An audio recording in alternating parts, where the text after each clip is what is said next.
Buongiorno a tutti, benvenuti a questo appuntamento odierno su India e parleremo appunto di export e protezione della proprietà intellettuale. Lo faremo con diversi ospiti, quindi intanto grazie a tutti voi per l'interesse e per la partecipazione. Intanto do subito il benvenuto alla collega Valeria Centinaro che a breve farà anche lei un saluto, anzi Valeria ti lascio subito la parola per i tuoi saluti e poi entriamo un pochino più nel dettaglio della tematica odierna e daremo spazio a tutti gli approfondimenti. Prego Valeria. Grazie Simona, buongiorno a tutti. Io sono Valeria Centinaro, sono la responsabile del dipartimento che si occupa dei progetti internazionali. La giornata di oggi si colloca all'interno di una collaborazione molto forte con Eurochambre e con gli SME Helpdesk, che servono proprio come strumenti utili e operativi per le imprese per poter proteggere i diritti di proprietà intellettuale, quindi marchi e brevetti, il loro brand in senso ampio, quando soprattutto si affacciano a mercati esteri. La difesa della proprietà intellettuale deve essere sempre un asset per le imprese e attraverso questo strumento, quindi un helpdesk creato dalla Commissione europea a disposizione gratuitamente per tutte le imprese europee, si riesce a dare un supporto maggiore, affidabile e soprattutto costante alle imprese su questo tema. Abbiamo già fatto un appuntamento dedicato al mondo dell'America Latina, oggi invece ci dedichiamo al mercato indiano, che è un mercato sempre più interessante per le imprese italiane. E oggi con noi ci sono il dottor Claudio Maffioletti, il direttore e segretario generale della Camera di Commercio Italiana a Mumbai, che proprio ci parlerà delle opportunità che per le imprese sono disponibili nel mercato indiano, e la dottoressa Giovanni Girardi, che è un esperto proprio dell'India IP SME Helpdesk. Questo incontro vuole essere molto pratico, molto operativo, vuole darvi delle informazioni dirette e mirate sul mercato indiano, ma anche su come proteggere i vostri diritti. Promos Italia vi è a fianco anche su questa tematica, abbiamo degli servizi a tutela della proprietà intellettuale, di consulenza e di prima assistenza, quindi qualora abbiate dei problemi noi siamo lieti di fare anche da ponte con l'SME Helpdesk e di darvi un supporto su questi aspetti. La giornata di oggi si colloca anche all'interno di un servizio delle attività che svolgiamo nel quadro della rete Enterprise Europe Network. Come sapete, Promos Italia è membro di questa rete creata dalla Commissione europea, composta da 600 organizzazioni al mondo che si occupano di dare servizi gratuiti alle imprese in tema di internazionalizzazione, e come Promos Italia siamo onorati di farne parte, perché in questo modo si amplifica anche l'offerta nei confronti delle imprese italiane sull'internazionalizzazione. Quindi vi ringraziamo per aver partecipato, ringrazio molto i nostri esperti per la disponibilità, ringrazio Eurochambre per la collaborazione sempre molto proficua e molto efficace che portiamo avanti da molti anni, e la Camera di Commercio Italiana di Mumbai, che è uno dei nostri partner principali in India per poi la gestione dei servizi di internazionalizzazione e di accompagnamento alle imprese. La giornata di oggi verrà moderata da Simona, la nostra esperta dell'area comunicazione ed eventi, quindi vi lascio in ottime mani. Noi, io col mio team, siamo a disposizione poi per rispondere alle vostre domande e capire meglio quali possono essere i servizi a voi dedicati. La nostra mail di progetto è uprojects@promositalia.camcom.it, quindi potete scriverci se avete qualsiasi tipo di interesse verso i progetti europei e delle opportunità che possano derivare dai fondi europei e dai finanziamenti internazionali. Quindi io vi ringrazio, lascio a te Simona la regia, e ringrazio tutti gli ospiti e voi oggi presenti. Grazie. Bene, grazie Valeria. Appunto hai già illustrato in maniera anche abbastanza dettagliata il programma e annunciato i relatori, quindi ricordiamo l'incontro si concentra appunto sulla fondamentale importanza della protezione della proprietà intellettuale proprio come leva strategica per la competitività delle imprese a livello internazionale. Quindi oggi i nostri esperti vi offriranno degli insight fondamentali su come proteggere i marchi, i brevetti e i disegni nell'ambito del mercato indiano, fornendovi anche degli strumenti pratici, appunto, proprio per voi PMI italiane che ci state seguendo. Adesso allora passo la parola, poi più tardi vi ricorderemo anche gli indirizzi email che vi ha annunciato prima e i vari contatti che vi ha annunciato la collega Valeria Centinaro. Prima di passare la parola al primo intervento, vi ricordo che potete scrivere le vostre domande nella chat che avete a disposizione, generalmente rispondiamo in chiusura, però poi sarà un po' a discrezione dei nostri esperti decidere appunto se eventualmente interrompere l'esposizione e rispondere, e poi riceverete comunque anche i materiali relativi all'evento odierno. Adesso allora aggiungo e chiamo con me la dottoressa Girardi.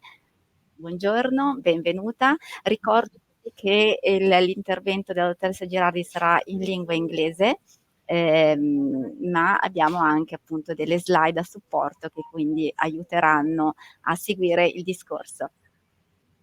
Prego, welcome. Grazie Simone, buongiorno. Allora, before I start this presentation, we need to do a little bit of housekeeping. This is a project co-financed by the European Commission. Thus, we need a lot of information from you, especially your feedback. So I would request that everyone that is watching us now, please take a minute to take a screen shot with the QR code and answer. It's just a few questions. I think are 3 questions now and 3 questions at the end. So we understand where we are in terms of what we are delivering to you and how we can enhance our services for you. Now, why are we here? Why do we talk about intellectual property, copyright, trademark, design, patents? Why? Well, commerce in its essence is basically trading something for money. That's the essence. That's the basic what we see in the markets. But what we're trying to do with intellectual property, or what we're trying to do with our companies, with our startups, with international trade, is to qualify this trade, is to enhance what we have, is to make our businesses more efficient. So we use these tools to create this efficiency. When we talk about intellectual property rights, we're talking about economic rights of certain aspects of our business and moral rights. The moral rights are basically the rights to be recognized as the creator, the author, the owner of something. And the economic rights are the rights to trade with that, the rights to have distribution contracts, supply contracts, the rights to have licensing contracts. But what do we license? We license the rights to use a name. We license the rights to use technology, or the rights to use a design. So in any case, the first thing we need to understand here is how to acquire these rights. So then we can use on to create higher revenue to our companies. Molto breve. Buongiorno a tutti, un ringraziamento a Promos Italia e a Eurochambers per l'invito e l'opportunità. 2 breve parole per definire e inquadrare un po' il tema generale di cui stiamo parlando oggi, che non è la proprietà intellettuale nel caso mio, ma è il paese India. L'India sta vivendo un momento di grande visibilità a livello mondiale, appena ospitato con grande successo il G20. Quest'anno l'India è diventato il paese più popoloso al mondo, con circa 1,5 miliardi di abitanti, si avvicina ad essere un'economia da 3.000 miliardi di dollari, quindi sembra che questo sia veramente the time of India. Anche dal punto di vista geoeconomico, geopolitico, l'India sta ottenendo riconoscimento a livello internazionale molto, molto importante, soprattutto in un'ottica del sud del mondo, di cui l'India si propone come uno dei paesi leader, e in questo contesto va messo in risalto il fatto che le relazioni con l'Italia sono state portate finalmente ad un alto livello. Nell'ultimo summit tra i rispettivi primi ministri Giorgia Meloni e Narendra Modi è stato ufficialmente sancito il fatto che le relazioni diplomatiche tra Italia e India sono arrivate ad un livello di partnership strategica, e questo, se pensate agli anni precedenti segnati dalla pandemia, a quelli precedenti ancora segnati invece dalle grandi tensioni esistenti tra due paesi a causa del fatto dei 2 fucilieri di marina, in questo momento le relazioni tra Italia e India stanno vivendo una nuova era, ed è lo stesso anche non soltanto a livello bilaterale Italia-India, ma anche Italia-Europa. Si è ricominciato la discussione per rimettere mano al trattato di libero scambio tra India e Unione Europea, che è nell'aria da più di 10 anni, ma adesso sembra esserci una convinzione, una determinazione diversa e nuova da entrambe le parti, lato europeo e lato India, per portare avanti questo che si tratterebbe del più grande in assoluto trattato di libero scambio tra due aree nel mondo.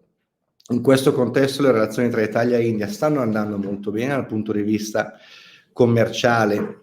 Il 2022 ha segnato il record di interscambio commerciale tra due paesi, con più di 15 miliardi di euro scambiati tra un paese e l'altro, con una maggioranza di esportazioni indiane in Italia rispetto all'Italia. Comunque l'export italiano sui 6,5-7 miliardi di euro ha registrato lo scorso anno un più 30% rispetto all'anno precedente, e l'ultimo dato a settembre 2023 segna già un più 25% di esportazioni e di interscambio totale, esportazioni italiane, interscambio totale rispetto all'anno precedente. Quindi è un momento non oso dire di grazie, ma molto positivo nelle relazioni commerciali tra i due paesi.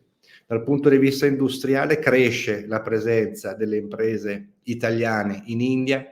Noi come Camera di Commercio Italiana in India teniamo monitorata la presenza di imprese italiane. A gennaio 2023 la nostra mappatura contava circa 640 aziende, l'ultimo aggiornamento di settembre 2023 è arrivato già a 723, quindi aziende italiane che hanno investito in India. Il settore della meccanica è quello principalmente rappresentato, ma anche tutto l'engineering per il settore del manifatturiero, delle costruzioni, automotive e autocomponentistica sono settori ben rappresentati in India.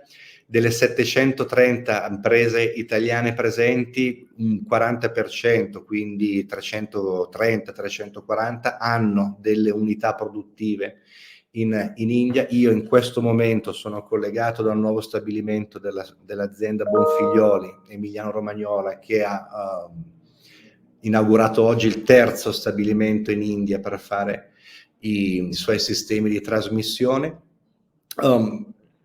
Quindi le condizioni per un incremento ulteriore dei rapporti industriali e commerciali tra Italia e India in questo momento sono ideali. Dal punto di vista dei beni di consumo, l'Italia ha il grosso vantaggio di brand recognition, i prodotti made in Italy, che sia nel settore moda, accessori, arredo, design, food and wine, piuttosto che motori, è molto ben riconosciuto in in India, sta aumentando in maniera sostanziale anche l'export italiano in questi settori, soprattutto, penso soprattutto al settore dell'agroalimentare, ma in maniera più sostanziale quello dell'arredo, che sta registrando degli incrementi molto importanti. Quindi ci sono le condizioni, c'è un momento in cui bisogna spingere, sia in ottica di apertura di nuovi canali commerciali, quindi India come paese di destinazione dei prodotti italiani, ma anche per le aziende che sono un po' più presenti sui mercati internazionali, che hanno più esperienza di investimento all'estero, anche di un possibile investimento in India che sia più o meno, che sia produttivo o semplicemente commerciale. Le opportunità quindi sono estremamente alte. Quali sono i suggerimenti che sommessamente ci permettiamo di dare alle aziende italiane, soprattutto PMI interessate al mercato indiano? Primo, in assoluto, è valutate bene la vostra preparazione al mercato indiano. L'India è un mercato estremamente ampio, molto diversificato al suo interno, che richiede una conoscenza approfondita e soprattutto nelle fasi iniziali anche di apertura di un canale commerciale richiede anche la presenza fisica dell'azienda in Italia, per conoscere il mercato, per conoscere le controparti commerciali, per capire quale tipologia di prodotto, su quale tipologia di prodotto spingere, per capire come funziona anche il posizionamento di prezzo e del marchio all'interno del mercato. Quindi va messo in preventivo un periodo di conoscenza del mercato indiano. Nel momento in cui si vede, e in questo caso l'attività di identificazione, selezione, valutazione e prima interazione con possibili controparti indiane, la nostra Camera, in collaborazione con Promos Italia, il sistema camerale italiano, regolarmente fa attività di questo tipo di assistenza e di accompagnamento alle imprese.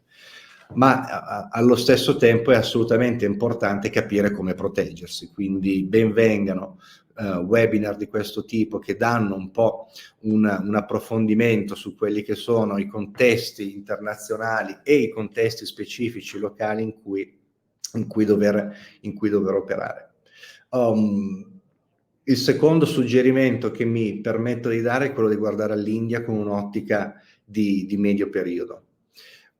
L'ho detto, un mercato molto, molto ampio, molto diversificato, che può dare grandissime soddisfazioni a patto che, come ho detto prima, ci sia una conoscenza, ci sia un focus specifico sul mercato, che può richiedere anche del tempo prima di portare dei risultati tangibili, sostanziali e importanti per l'esportatore italiano. Due parole sulla nostra Camera. Noi siamo la più antica Camera di Commercio italiana nel continente asiatico, siamo stati fondati nel 1966, abbiamo il nostro ufficio centrale a Mumbai e degli uffici regionali nelle principali città indiane, Delhi, Calcutta, Chennai, Bangalore. Apriremo un'antenna nei prossimi mesi a Pune, che è un po' l'area vicino alla città di Mumbai in cui si concentra la maggior parte degli investimenti produttivi italiani ed europei. Abbiamo una base associativa di circa 800 aziende, che includono sia aziende italiane che hanno investito in India, un 40% del totale, sia soprattutto importatori, distributori, rivenditori, dealer e agenzie indiane di prodotti e marchi italiani. Noi, assieme a Promos Italia, come ho detto, siamo a disposizione per qualsiasi domanda, richiesta di assistenza, e faccio i migliori auguri per un buon proseguimento di webinar. Grazie.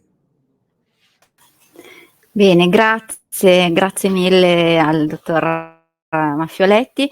Chiedo scusa per questo cambiamento di scaletta, però poi Claudia Maffioletti ci deve, insomma, penso che sarai collegata magari ancora qualche minuto, poi diversi impegni ti chiamano, perché è una giornata molto impegnativa oggi per te, anzi grazie ancora per il tuo intervento. Quindi adesso riaggiungo qua sullo stream la dottoressa Girardi. Eccoci qua, ecco. welcome to you again. Sorry for this switch. Now I'm going to share your screen, your presentation. Okay? Thank right? you. Okay, thank you. Thank you, Simona. Thank you, Claudio. It's always best to speak after somebody else so you can pick their ideas to build up your own story, you know. I think the best advice Claudio gave you just now is be prepared. And that is also valid for what I'm talking about today. Be prepared. The work you have to do before arriving in India is big. You have to work hard and understand the market, understand what you need also in terms of intellectual property, with understanding what trademarks are you going to bring there, what patents you're going to bring there, what designs you're going to bring there, how you're going to register them, how you're going to defend them in case you need it. The work is hard. So just going back to what I started talking to you before we did the changing in the schedule. We're talking about how important intellectual property is for the business. We are qualifying trade. Thus, this will help us to sign posts to our investors, to our consumers, to our partners, give them confidence and a sense of reliability in what we're selling them. The exclusive rights we were talking about, economic rights to manufacture, sell, distribute, use, import, license, export. The key to enter this new market, the attractiveness to develop partnerships and collaborations and secure a position. And of course, if you've done well the work, you gain also freedom to operate with your strong portfolio of intellectual property rights. Now, I'll be going in a little bit more depth in what India is, but also it's important to understand that the services the Indian help desk provides is mirrored of the services the other help desks provide. So we are 6 help desks, each one focusing in a different territory of the world. We have Latin American IPR help desk, the European IP SME help desk, the African, China, and Southeast Asia. We all provide the same services, which is training tailor-made for whatever needs you have, like the ones we're having today. We have one-to-one sessions for you have questions on intellectual property, how you're doing your business there, your partnerships. We are there for you. Our service is confidential. Our service is expedited and in the language you prefer. Today, I'm hosting this webinar in English, but we can also have our one-to-one sessions and our webinars in Italian, German, Spanish, Portuguese, English, and French, if I remember well.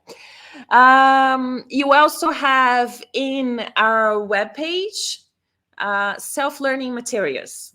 We have infographics, we have guides, separate by sector. In our web, you can find everything. It's all relevant and free of charge. Now, in our agenda today, our plan starts with a pre-work. The work before you land in India. Know your IP by performing an audit. Our second step our second point in our agenda today is understand what and how to protect, how to strategize that. Third point of our discussion today, international search to ensure you're not infringing anyone's rights. And the fourth point in our presentation today is Indian specificities and particularities. So an audit should be conducted systematically and on an ongoing basis. An audit is performed not once, but at several points in time. So you understand what is being created at every single time in your company. And what kind of information should you try to gather in your audit? You have to create an inventory of what you already have and what you already use in your home country. The trademarks, the names, the logos, the slogans, the designs. When were they created? Have they been registered? Have they already been applied to in India? Have they not? Have you started using? Have you not started using? When you're planning to use? How long it has been registered for? How long is it still valid for which category of products? So it's a lot of information you have to gather to create your understanding and prepare you for reaching India. Now you've done your audit and you know everything you have in your hands. It's time to strategize and know what to protect and how to protect. Align your strategy with your business. What IP assets are essential to achieve your business goals in the territory you'll be landing soon or you have just landed.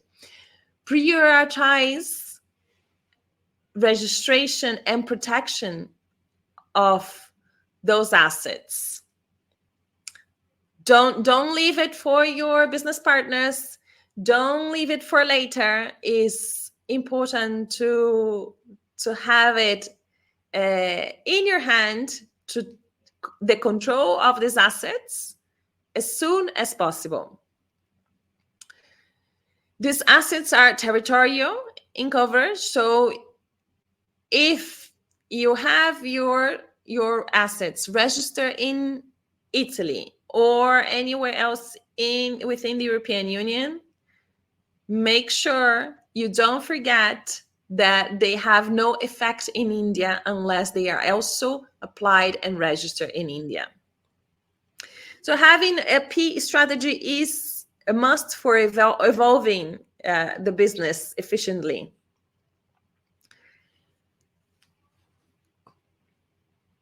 The international searches are important to understand not only what is out there,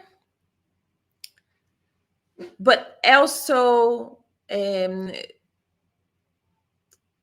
to help you learn what to move forward. So in terms of understanding what you are avoiding infringing others' rights and you're claiming exclusive right to yourself, and you provide strategies, insights to enter the market. Here, in what respects patent search, we have the international search engine called the Patent Scope. There you have multiple fields you can file in to make your search. You can search by owner. You can search by a type of technology. You can search by application date. What has been filled in this sector within this time frame. And you also have the Indian public search engine. The IP Indian Services IN. These two search engines can give you a good understanding of what is there in terms of patent. For trademarks, you will have also the international search engine provided by WIPO, and also the Indian online IP India online government search will help you to understand what is in there. Now, going to what the Indian specificity is, when we're talking about patents, which are rights to technical solutions, to novel technical solutions to a problem, you have two options in India of how to gain ownership of these rights. One is filing directly with the Indian Patent Office, and the other one is filing through the international system. When we talk about the international system, here we have to have present that we always gonna have to have a mother patent locally, nationally at our home country. So you have a national patent in Italy or Spain or anywhere in Europe, for example, and then you can elevate that patent request to an international request that will, after 30 months, be entering the national phase of the international process in India. When we are discussing a national Indian patent, we not necessarily need a mother patent in Italy. However, here we also have to understand where has the invention been made. If the invention has been made in Italian territory or European territory, it's very likely that national governments will require the first application to be filled in one of these countries. And if you'd like to first file in India, you would likely to have to ask an authorization for that to be done first in India. And if the invention was discovered in India, it's the same process. First, if the invention was discovered in India, in the Indian territory, first you have to apply for the patent in India and then internationalize, or request an authorization to file the first patent somewhere else. During the patent application process, you're going to have to furnish a lot of information, not only relating to the application itself, let's say a description of the invention, the drawings of the invention, and the claims, what you want to actually gain rights over to, but also in terms where else have you applied this same invention? Where else have you filed a patent? Where else in the world have you filed this same patent? This is an obligation with which is, if it's not fulfilled, is you have a punishment. You have fines, and you also have after granting obligations in India. So if your patent has been granted, after the third year from granting, you have the obligation of filing the statement of work or a statement of working of the patent. That means if the patent has been in use. In the case the patent has not been used, in case you don't fill this statement, you also may face fines. But if the patent has not been used, someone else may request a compulsory license to use it. So when we talking about protection, we have to consider not only the application for registration of our rights, but also the use of our rights and the defense of our rights. And within the use, this is one of the key points in the protection of our rights. The key point is knowing that if we don't use, we may lose it. So make sure you consider that. You consider that is not only applying for the right, but also using the right and having a documentation prepared that the right has been used. In terms of trademark, we also have two possible ways to register our rights. Similar to patents, here is the two ways is either using the National Indian Patent and Trademark Office or the International Trademark System. If we decide to use the International Trademark System, the caveat there is that we're going to have an identical trademark in our home country. The National Trademark Office does not require any national mother trademark. So you can go directly there. The benefit is not dependent on anything but the application itself. The international system is dependent, or the trademarks, they are born from the international system, are dependent of a mother trademark.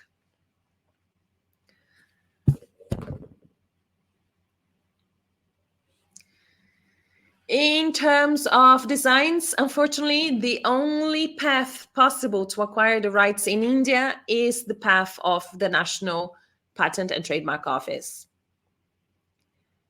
There's no international route there. We can also talk for designs. You have the possibility of using copyright protection. Copyright protection you can also use for softwares in India. Databases can be protected under the copyright law as well. The registration of the source code does not need the entire source code. You may only file the first 10 pages and the last 10 pages of the source code. Manuals can also be protected under copyright law. And trade secrets can also be protected. However, trade secrets are protected under the Indian Penal Code, the Contract Act. Google, for example, that utilizes a wealth of information about its users, such as previous search queries, locations, social media network, data, etc.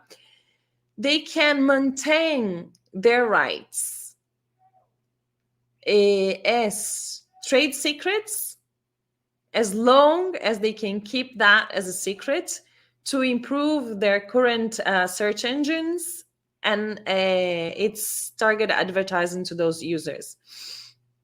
So make sure trade secrets and intellectual property are being generally protected through relevant contractual agreements.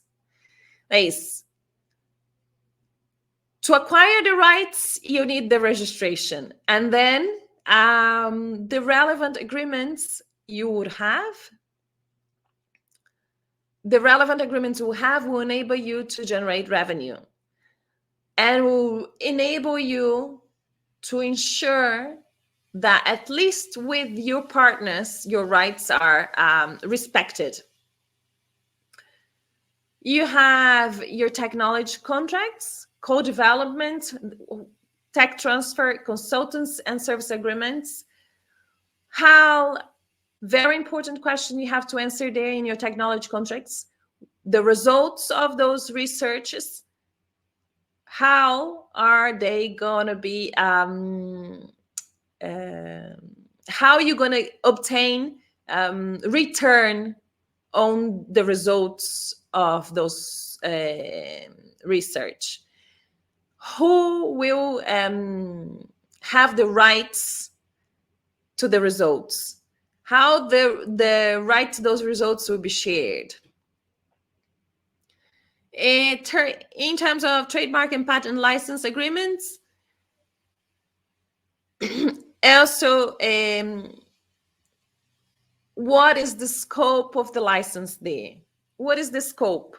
Is the whole of the territory in India? Is part of the territory? How would you like your rights to be used? Be specific with your answers. Be specific with what you're giving rights to.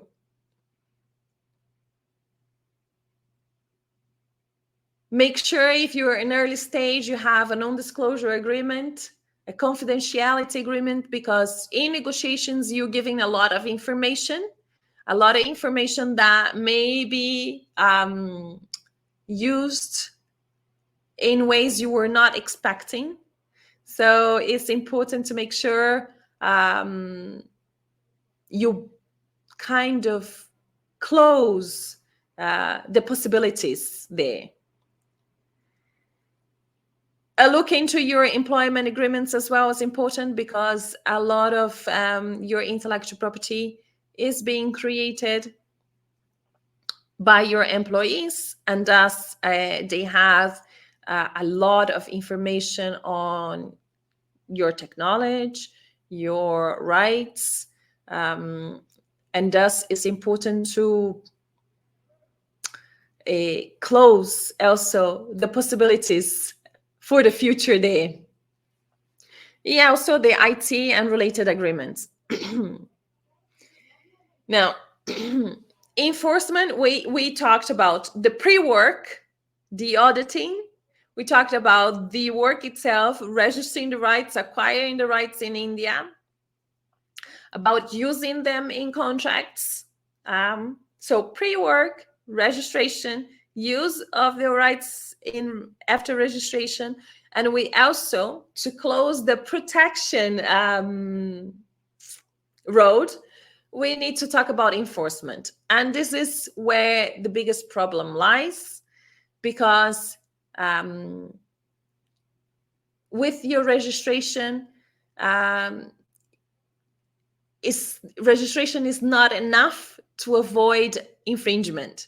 In fact, registration is just one step to enable you to have the tools to defend your interests, or defend your company interests. Now you can see that enforcement is a big issue. Defending your rights is a big issue. Is a 45 billion euro lost, direct loss in sales. Let's not think about the indirect losses here, because they are also huge. So when doing your pre-work to land in India, also make sure you have a budget to defend your rights in cases needed. Now, you have different possibilities of enforcing your rights. Now, here is also important that you are in touch with your service providers. The Indian help desk is there for you. If you have any doubts of how to proceed in case of infringement, send your questions and we will help you there. But also your private providers. There are a myriad of possibilities there. And it's important to consider your strategy, your budget, and the possible ways to deal with it. There are a number of civil remedies, interlocutory injunctions, different injunctions, search, seizures, and damages or accounts for profit to recover the losses. However, damages are never high enough, or it's unlikely they will be high enough to compensate all the efforts. Thus, it's important to understand your strategy and what you want to achieve. It's also important to consider extrajudicial measures.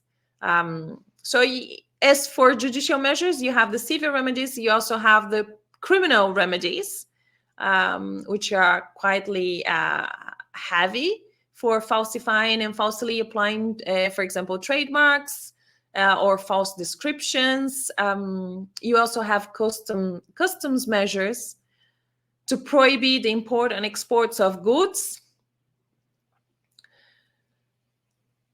As I said, it's incredibly important that you consider this before you have the problem. You consider the possibilities, and when you have the problem, of course, make sure you have all the information you need available to you. Ask around, ask the Indian SME Helpdesk, ask your private provider. Within your budget, your strategy, what are the possibilities here? Because there are quite a few.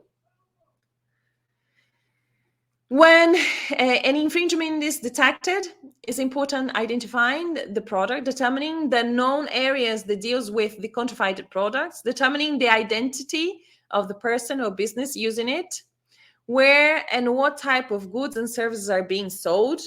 The products are sold through retail, wholesale, distributors. Collect the evidences, investigate the strategy, verification of the compliance with existing license agreements and cease and desist letters of warnings.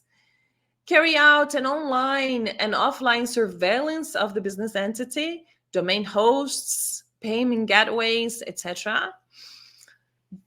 The rates are also a possibility through the copyright sections, through the trademark sections, within the legislation. So they are all possible. But first, you need to identify the counterfeit product and who is counterfeiting it, and collect all the evidences. The biggest takeaways from today, I think we will insist in the pre-work, know your intellectual property rights, perform that audit continuously, every year at least. Assess all your rights. Where are you? What needs to be renewed? What needs to be registered? What needs to be defended? What can be avoided? What can be gained? Make a risk assessment. Define which intellectual property rights are more suitable for you to reach your business goals in the relevant territory you're entering. Assess the territorial coverage of those rights. Create the portfolio. When we're talking about intellectual property, we are likely to be talking about not one right, but a combination of rights. Conduct those prior searches. The costs you'll be saving are enormous. The efficiency you're creating with those searching is also enormous. You gain that competitive advantage, knowing what's going on, what's happening, what can be your next move with those searches. Learn all the territorial particularities, adapt and strategize to the local jurisdictions.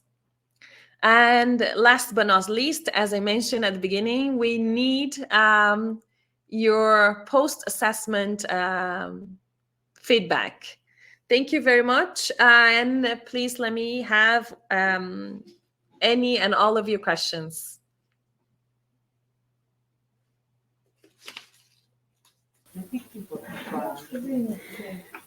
Thank you, Giovanna. Thank you. We really enjoyed your talk this morning. So it was very clear. Thank you. And adesso chiedo alle aziende italiane collegate se ci sono domande. Quindi approfittate di questa live, di questo momento in diretta. E nel frattempo io vi ricordo velocemente, intanto che voi magari elaborate qualche domanda, vi ricordo, vi indico i contatti che vedete qua su questa slide per poter avere appunto il supporto che dicevamo all'inizio su questa tematica della proprietà intellettuale relativa all'India. Quindi qua vedete due indirizzi mail, uno è un indirizzo diretto diciamo di Eurochambre e poi c'è anche un link che adesso magari vi condividiamo anche nella chat di modo che sia anche cliccabile, quindi chiedo anche alla collega in regia se può condividere appunto l'indirizzo che vedete qua, almeno potete subito cliccarlo. Aspettiamo le vostre domande, nel frattempo appunto se ci sono anche altre questioni che volete approfondire relative un po' in generale all'India eccetera, noi comunque possiamo raccogliere anche i vostri quesiti e inoltrarli al direttore segretario generale della Camera di Commercio Italiana Mumbai che è intervenuto in precedenza. Ok, vedo che il link è stato condiviso.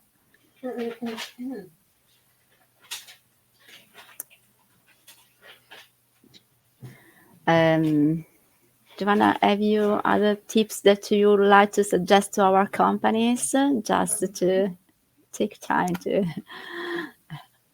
I think the biggest tip I follow Claudia is the pre-work is incredibly important. Understanding there's a lot of, if we are thinking about India, there's a lot of it's an incredible market, it's a huge market, as Claudia was saying, but also there are some particularities of the territory that needs to be understood. How easy or how difficult it is to have the distribution in the territory, how easy is to have a partner there. Is always better to have a local partner that knows all the answers to your queries and know the specificities of the distribution inside the territory. But there are a certain level of care that needs to be taken, especially in terms of intellectual property rights, because most intellectual property rights work on a first file system. That means that if you missed the time, somebody took that opportunity before you, then you're going to have a problem trying to regain ownership of your right. So it's important to have a partner, but care needs to be taken not to lose your rights or not to have to spend extra, to spend more of your budget into trying to regain your right.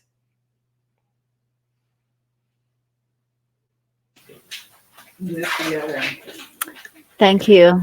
I see there's a comment there. Yes. In India, in accordance with his experience, the counterfeit is very wide and very difficult to control. I think counterfeit is widespread, not only in India. Most people think it's widespread mainly in other markets, but that's not the case. This is a global issue. It's a global problem. We have seen the counterfeit issue in Latin America, in North America, in Africa, in Europe even. So this is a huge issue. But like I said, you have to take that into account when you have a business. The pre-work you have to do is not only in terms of understanding what intellectual property rights are relevant to the business, but also everything that goes after acquiring those rights, the use and the defense. Like, how are you going to defend? When are you going to defend? Because there will be counterfeit products under the rocks. So what are you going to do there? Of course, you can, not even huge companies can be all day in court. So they have a strategy there to defend their rights. And the strategy includes extrajudicial actions and judicial actions. In some cases, they are in court. In other cases, they take different alternatives to defend their rights. But that has to be thought through from very early stages.